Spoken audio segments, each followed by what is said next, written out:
და უკვე ცნობილია ოფიციალური მოსკოვის პირველი რეაქცია ვრცელი შეფასებებისაგან ამ დრომდე პოლიტიკოსები თავს იკავებენ, თუმცა გაღიზიანებული ტონი თითოეულ კომენტარში მაინც შეიმჩნევა. სერგეი ლავროვის მოადგილე გრიგორი კარასინი აცხადებს, რომ რუსეთის საგარეო საქმეთა სამინისტრო დაელოდება, რამდენად სარწმუნო იქნება ეს პოლიტიკური ფარსი იმისათვის, რომ კომენტარი გააკეთოს. პარალელურად უკვე უწოდეს ანტირუსული ისტერია ჯაშუშების დაკავებას რუსეთის ძალოვან სტრუქტურებში.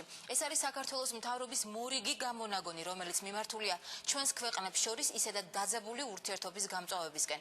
საქართველოში დღეს ანტირუსული ისტერია ძალას იკრებს და ეგრეთ წოდებული ჯაშუშური სკანდალით თბილისის პროვოკაცია აცხადებენ მოსკოვში.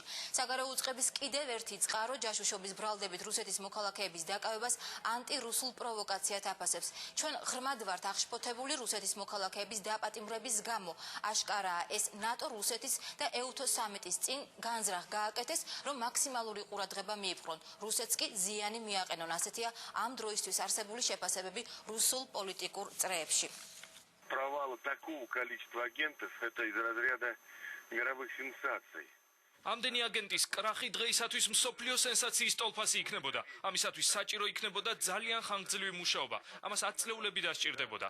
ასეთი მასშტაბის კრახი დაახლოებით 50-60 წლის განმავლობაში არ მომხდარა და მე ეჭვმეპარება, რომ ეს ყველაფერი რეალობა იყოს. პირველ რიგში საეჭვია ზოგადად ასეთი მასშტაბური ჯაშუშური ქსელის შექმნა და შემდეგ მისი გამოაშკარავება. იმისათვის, რომ მივიღოთ აუცილებელი ინფორმაცია საქართველოს შესახებ, სრულად არ არის საჭირო ქვეყნის ტერიტორიაზე რეზიდენტური ქსელის შექმნა. უნდა ითქვას, რომ დღევანდელ პერიოდში კავშირის ფორმები შეიცვალა. არსებობს ინტერნეტი, უკონტაქტო კავშირის ფორმა, რომელიც საკმაოდ საიმედოა.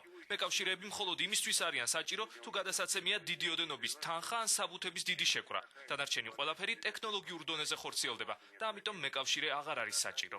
Пароли, яхты, тайники, все что угодно, технически бесконтактно.